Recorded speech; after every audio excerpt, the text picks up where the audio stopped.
Easy Troop, in today's video I want to have a look at the new plugin from Acustica, which is Sand, and it's basically these three tools looking to emulate, let's be honest, the SSLs, but I couldn't really figure out which consoles. The video's very simply edited as requested by you guys. Let's go back to one man and his door kind of editing.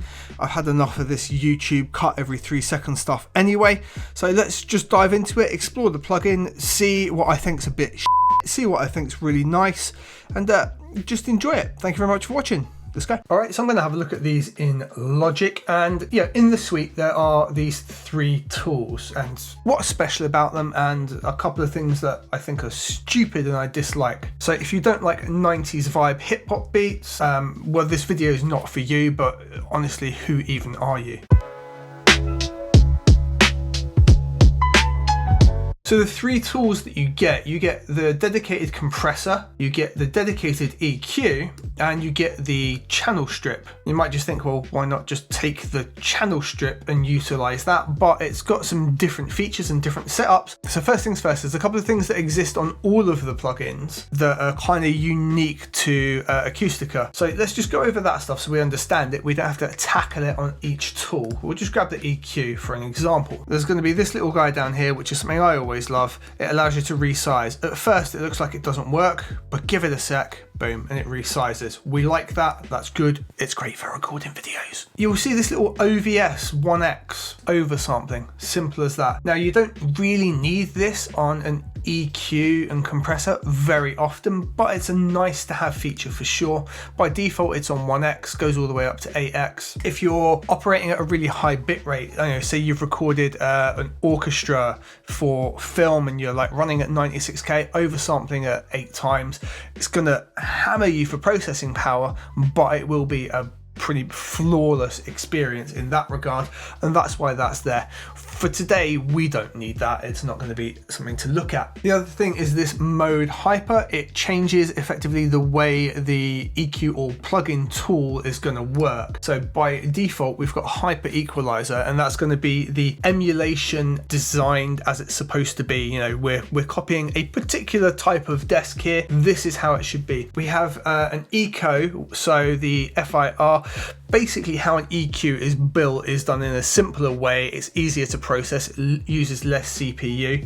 You'll very seldom notice much difference, especially on today, like I'm using a Mac Studio with an M2 chip. I could run the two and not see a difference in CPU, but I might be able to hear a difference in how it EQs or get some response that I wasn't expecting, like additional phasing issues with the roll-offs that we see here, for example. They're something that could be really exacerbated when using the eco model. And then we've got digital, and digital still reenacts the exact curves you would expect from the emulation, but does it without any of the phasing issues. And then we've got the 2x, which is the oversampling 2x option, which for some reason is in there. Now you might have had a look at the EQ profile and seen what's this crazy like roll off happening here. This is to do with the real impulse response down here, and switch that off, and then we've got a nice flat EQ that goes right the way through up to like beyond the 20 hertz. This is how the desk would actually respond, where we start to basically see that roll off right up at like 19k, I believe it is. I don't know if we can zoom in, that'd be nice. No, just rolls it off into like the 20k territory. Now, as far as I know, as far as I remember, I've not worked on an SSL G for a very long time, but I'm pretty sure when I look through the manual, the frequency response on the desk itself was actually all the way through to 22 kilohertz. So I find that a kind of odd thing, and perhaps that is right and the measurement down here is wrong, or it's based on a much older desk. It's not clear, it just states that it's emulating a very sought after desk, which we can tell by looking at it, it's aiming at the SSLs, isn't it?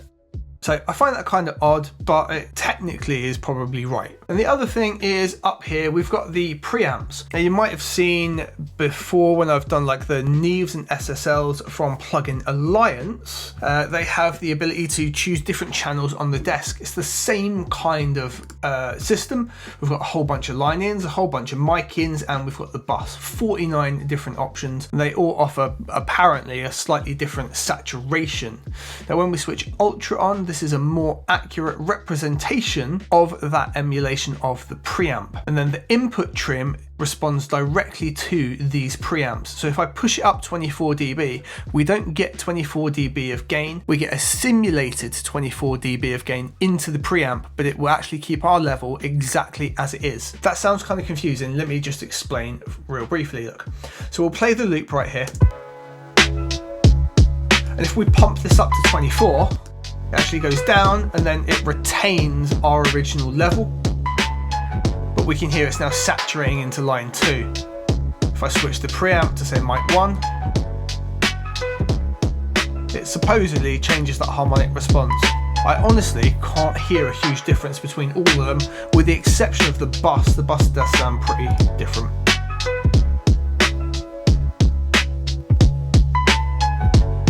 You can get some really nice harmonics off of the bus. In my experience so far, that's the one I like the most.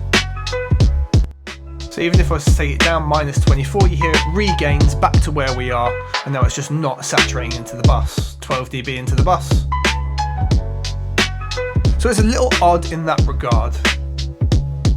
But then the output works as you would expect. We can take it down 24, bash it up 24.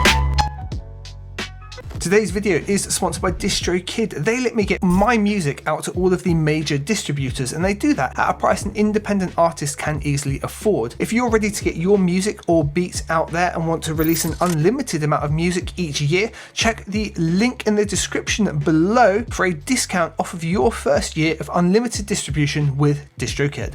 Now, if like me, you like to see a bit of feedback with an analyzer of what's going on, especially on something like a master track here, we've got these guys at the bottom. Nice little analyzer just here, or split bar graph, whichever you prefer. Now, we looked at the preamps before. I necessarily wouldn't do this unless we're really after a specific sound, or if you're mixing with this on every single track and you want to emulate having like all the different mic ins, use a different mic in on every single channel and emulate that saturation and that overall harmonic build-up. Absolutely. I will have a look at using the preamp though when we use the stereo bus, because, well, we're working on the stereo track. We'll bring a little bit of that saturation in there. Input trim wise, because we've already looked at it before, and if I dial it back, it doesn't actually do anything. It keeps our level as is.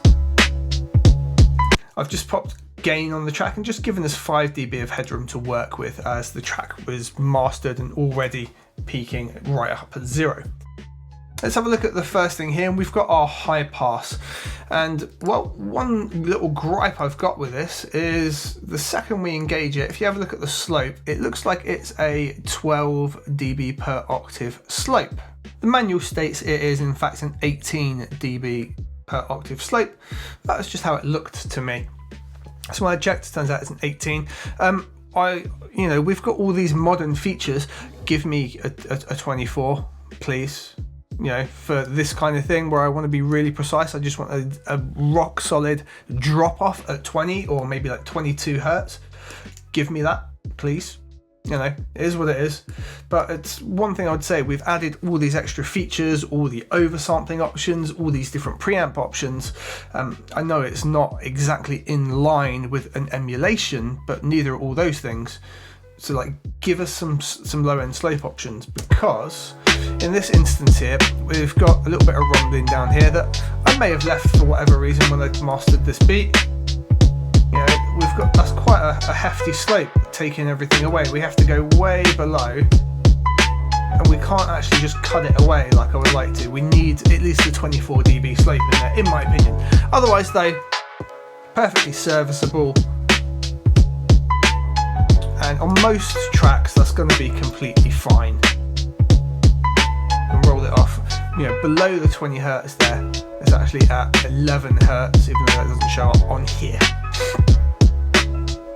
Then we've got our low frequency. It looks like the fixed points like it would be on SSL, but they actually can move completely in between the whole lot, which is a really nice thing to have. And as well, if you want to get a precise amount and you're struggling to dial it in, you can actually type in here. So I could have 666 hertz if I wanted, and it would go exactly on that for me. And we've got the same thing with our boost here, where I can do exactly the amount if I wanted to, 1.1 dB lift, for example, at 112 Hertz. Equally, maybe I want to cut it by 3 dB because I did too much. Yeah, I can dial it in. Nice and easy like that. Just one click and type in. I find that easier than the controls there. And you can also actually grab the parametric EQ down here and just EQ it like that if you would like to, and it correlates with the exact results you've got up here as well, which is nice. That's a nice feature of it. I like that. I'd actually like it if you could make this like a full screen and then hide the controls away. So we then got our low mid frequencies and our high mid frequencies, and then we've got 1/3 and 3x. So 1/3 just means we can drop down where we want to operate in. So we can have low mid frequencies or 1/3 in, look, it just allows us to go to say 220 Hertz and like boost that up there. If we take 1/3 off, it moves it right up here, yeah? So it just lets us work really quickly and easily in different frequency areas. Hit low mid off, takes it away entirely. We've got our third options. So instead of having extra bands, we still only have the 2 bands, but we can operate in different frequency areas nice and easily, and it emulates the curves of the particular desk in this case, which is, again, nice little touch.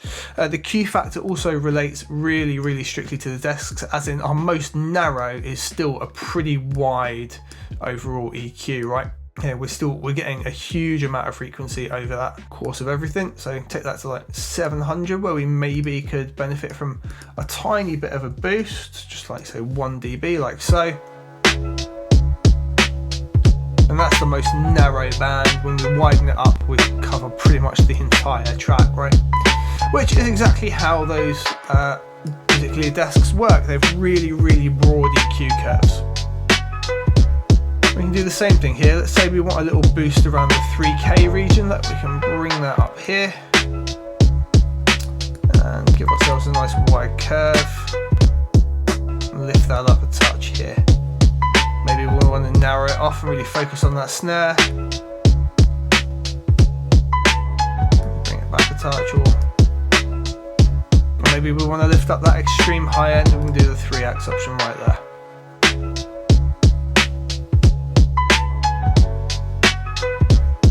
I think that's kind of nice there, right? And our high frequency, we're not going to use at all. We can just disable that entirely.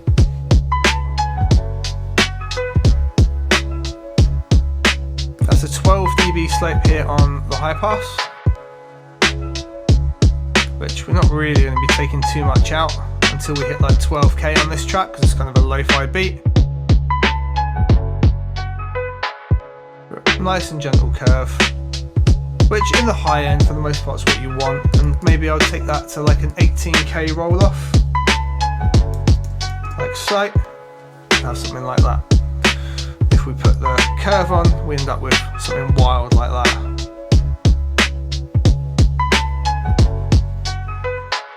So not too much to say about the EQ. It's a really nice analog EQ emulation. It does a really good job. I would just like a 24 dB slope on the high pass more than anything out of it. Otherwise it's really nice, it sounds really nice. The curves are like big and broad. And you know, with the preamps, if you wanted to really emulate that kind of particular sound and get the mic vibe on something that's like maybe a VST or a digital instrument, the options are in there, it's great for you. So good EQ overall, nice emulation. If you don't have an SSL EQ emulation, this could be a really good bundle to pick up, because you get a very good one right here. And since I just recommended the EQ, I do want to say I'm not an affiliate of Acustica in any way, so I don't get any kind of kickback or money or reward for saying this.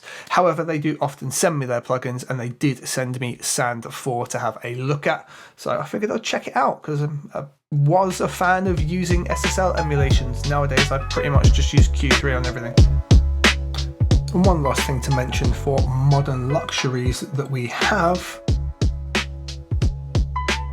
We're currently in left and right mode, but we can switch it up into mid or side. If we are working on the side, however, here, and we say I want to really boost up these sides, spread this out, and then switch to mid, it now just applies to the mid. So it doesn't give us the two options like an A-B, like many other EQs would. It's either mid, side, or left and right.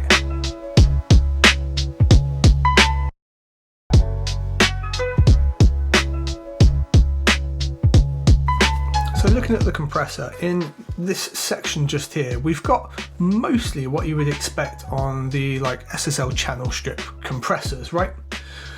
In terms of like your threshold, attack, ratio, makeup, etc. But we've also got the like modified versions that you might find on the bus compressor with the SH mod, which basically modifies the attack profile. Despite everything else showing in the grid up here, it doesn't actually show you like the attack profile, what's going on here. But if we do like the release, but if we do something like the ratio, that gives us a nice feed in there. We can see what's going on. We've also got the input trim in a similar fashion look to what we had before. Alright, so we've smashed it up 24 dB, but it's only compressing a little bit more. Drag it back. It definitely hasn't dropped back 24 dB, so it does that same thing. It's pushing it into the circuit rather than being an adjustment of the actual level. So now we're like pushing it very hard into the compression circuit is the idea here, right? We can always be precise and just click and put 0 back in for a quick reset there. And we've then got all of these other modifiers here that you wouldn't generally find on the strip, but it gives us incredibly detailed options for compression, making it actually a fantastically good bus compressor as well, or maybe even for your sends or your groups, you know, like your drum group rather than the 2-bus. And here, this is where we've actually got some trim.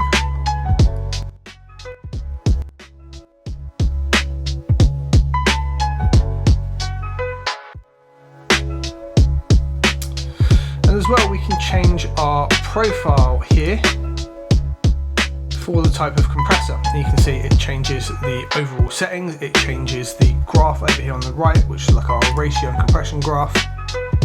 So we're switching between those two different models there, and the circuitry changes as well. Very slight different change to the overall sound. Again, giving us options. So you might find that one works really nice on vocals and one you prefer the sound of on drums, for example.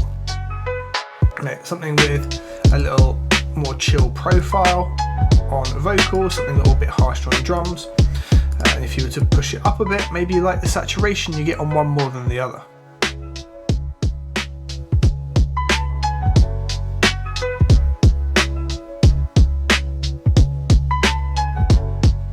Now the very useful things like the attack hold and the release hold, giving this more of like an envelope, like an ADSR kind of option within everything here. It'd be lovely if it had like an envelope readout to display us, like we've got fancy modern useful things.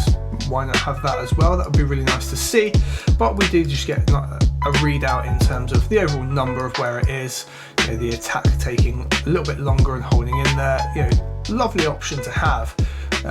Very rare to find that on any kind of emulation that isn't aimed at being like a really specific modern compressor. Same with the release hold. I mean, you do find that on Logic's compressors, but only in terms of having the auto option, right, where it does the automatic hold. We've then got the link as well. At the minute I've got them completely unlinked, so left and right are operating completely independently based on the overall settings. So if we have a big smash happen on the right hand side, it doesn't automatically compress the left, or we can have them linked so they work completely in tandem, whichever works best. Again, working on a drum bus where you've got some heavy panning, having them unlinked can be really useful to control specific things in that stereo field. And we can take that a step further. We've actually got a dynamic control mix here between working on the sides, the mid, or the left and right. And it's actually nicer to have a mix option of that. So we can, you know, work a blend between the wet dry of the two.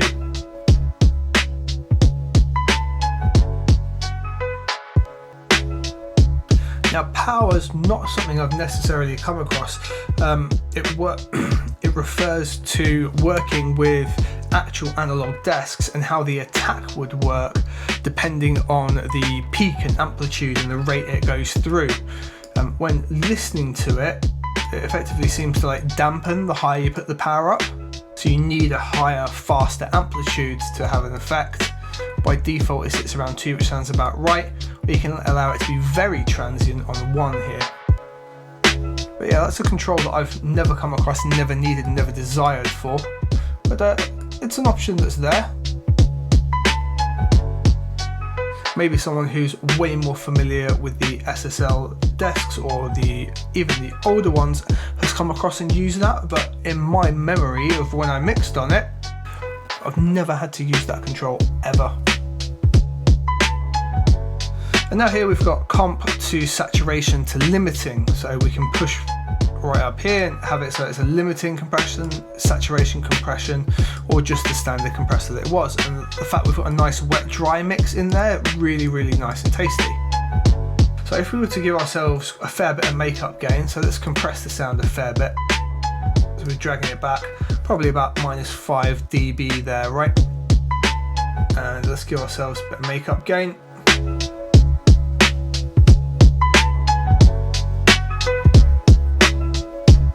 That is the kind of compression I would maybe do on something like this. I would like a nice slow attack, mediocre release, just kind of pump this kind of compressor. And then let's see what it's like when we put it into sort of the saturation. Yeah, we're getting loads of character out of it, right? But we've got a blend, so we could dial that back a touch if we wanted to.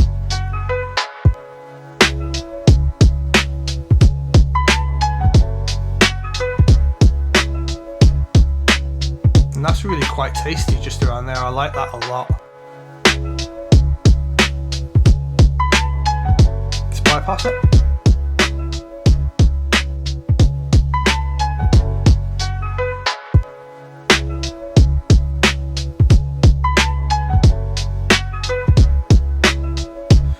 Now maybe we want the compression to not be driven so much by the big fat kick in this track.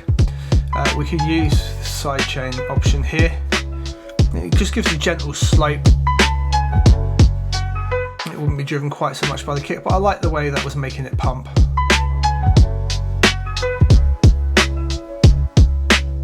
Yeah, that's tasty, I like that.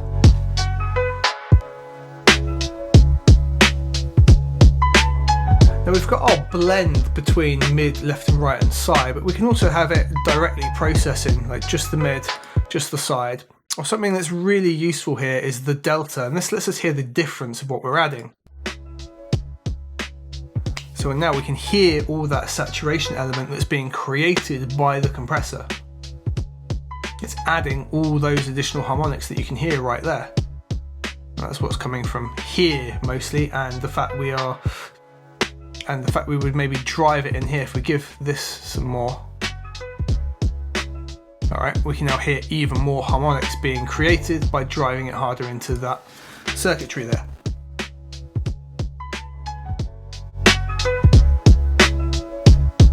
So a really, really, really in-depth compressor. Very useful, very tasty if you want a specific flavour added. If you're sort of lacking that, if you're working with like very clean VSTs and you want to kind of fatten them up and give them a bit of analog vibiness, then yeah, really good tool in that regard. It definitely leads itself to over tweaking, like you could spend all day compressing one sound with this thing. So I'd be more inclined to use it on buses rather than individual channels. You know, if you're just looking to kind of compress something in and gain stage it a little bit and reduce that dynamic range, it's overkill, but it adds a nice character, and you can, if you really need to get in there, do that with this tool.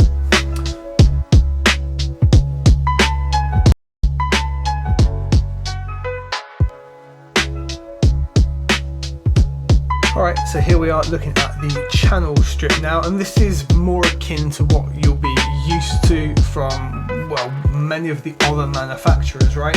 If we grab the waves here, for example, next to it, you can see feature-wise, we've pretty much got the same thing and a similar kind of layout, although arguably the sand has got a much nicer layout and it's got a lot of those features built in that we mentioned before, like we have the ability to switch to mid-side or here the delta, for example, and we've got the dedicated channel options as well, which we can find in something like the plugin alliance options as well. We have things like our dynamic sidechain button up here rather than down here in the EQ preference setting. It's just laid out not conventionally like how you would find it in a channel strip on the desk like most try to emulate, and it's gone for a slightly different format of sort of this almost like a 500 series next to it, each one. Our pre-harmonics are over here this time, and we can put our ultra and leave our bus channel on and decide how much we want to drive that. And over here with all the metering section, we've also got the mono and wide option, which is nice and useful to have, although generally I won't ever use the wide or the spread on these as it tends to cause phase cancellation issues, which let's attempt to prove that point right now by adding gain, and we'll just add this post this plugin. And let's phase in. So let's put spread right on. I mean, we can hear already there's something going on if we phase invert one side.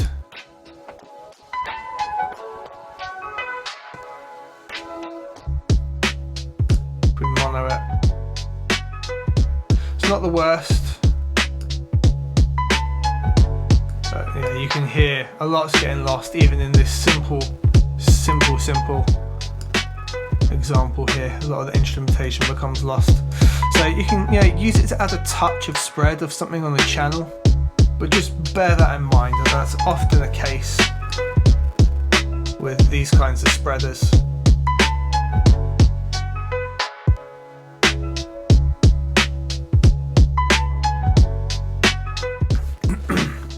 Got our phase invert, really useful if you've got, say, 2 of these on your snares and you need to maybe phase invert that snare mic. And again, mid, side or delta. And here we can actually just hear what some of the saturation's doing, and if we pump that up,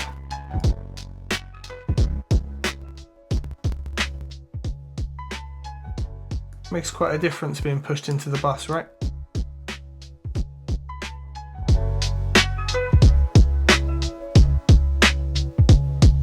Now the compressor, it's emulating 2 compressors effectively. We've got the channel option, or we've got the bus. It doesn't specifically say what unit it is, but it's going to be the G-bus compressor. Surely the layout and look of it align exactly with what I would expect that to be. We've got the link and unlink again, really nice thing to have in there. And also the filter, so we can on both options in this case ignore the low end trigger if we so desire. You notice here on the compressor there's no gain reduction meter, it's been tucked in under here for some reason. It would be nice just to run it down the middle there in my opinion, or over here on the left where it's with the compressor, but it's there, look. So if we pull our threshold back here,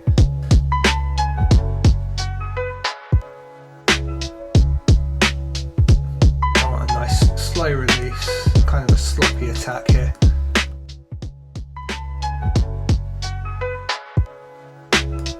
We can see now we're putting a couple of dB back in terms of our gain reduction.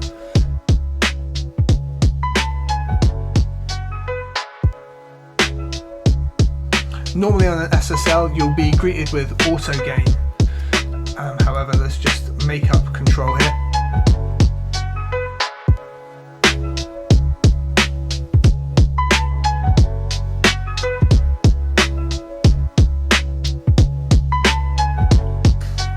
Up the waves again, for example, dialing the dynamics over here, but only presented with threshold, release, ratio.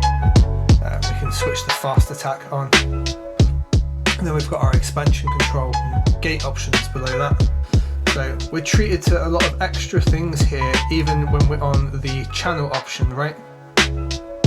Which is really nice to have. Again, we've got a very detailed compressor.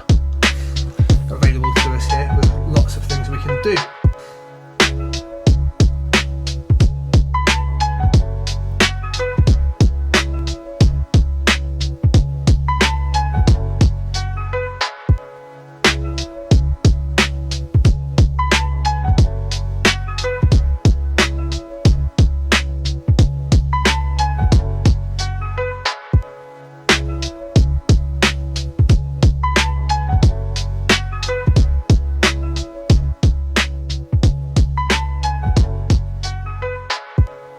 We've got our schmod again as well, which is a nice little thing we can play around with and decide if we need.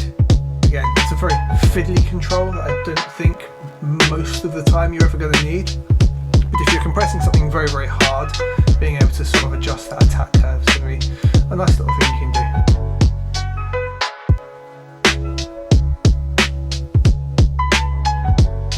Top and tail filters again. Filters as presented with before, where you notice currently not engaged.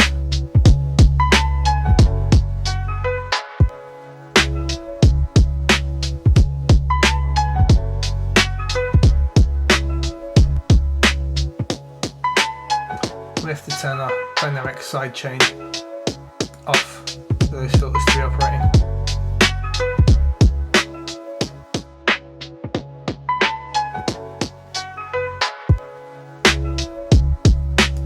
Which is fair cut.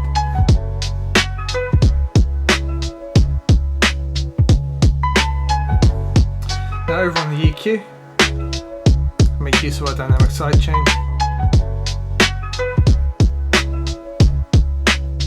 And we've got much the same setup that we've got on the dedicated EQ, but in a more linear format with a couple of modes and options missing. Thing I did notice was when we do 1/3, we no longer get that immediate change like we do on the other. So some visual feedback there could be nice, but overall that's fine. Same applies for up here.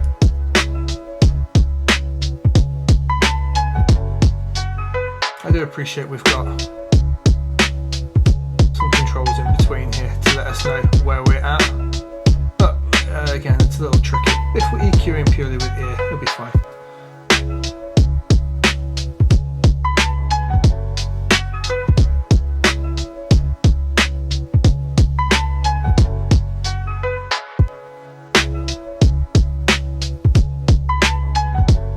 Let's do something similar to what we did before, where we give a little boost around 3K.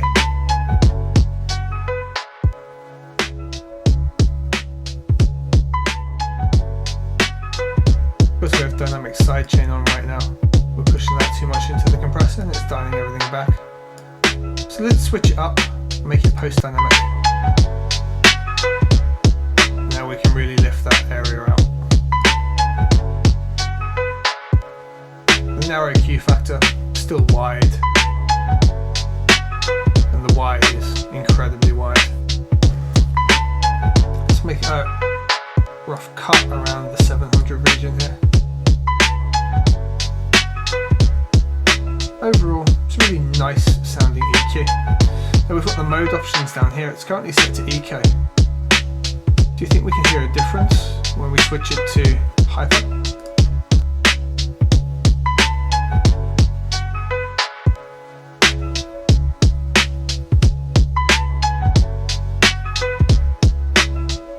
Arguably eco sounds a little bit grittier, but I can't tell if it's any worse.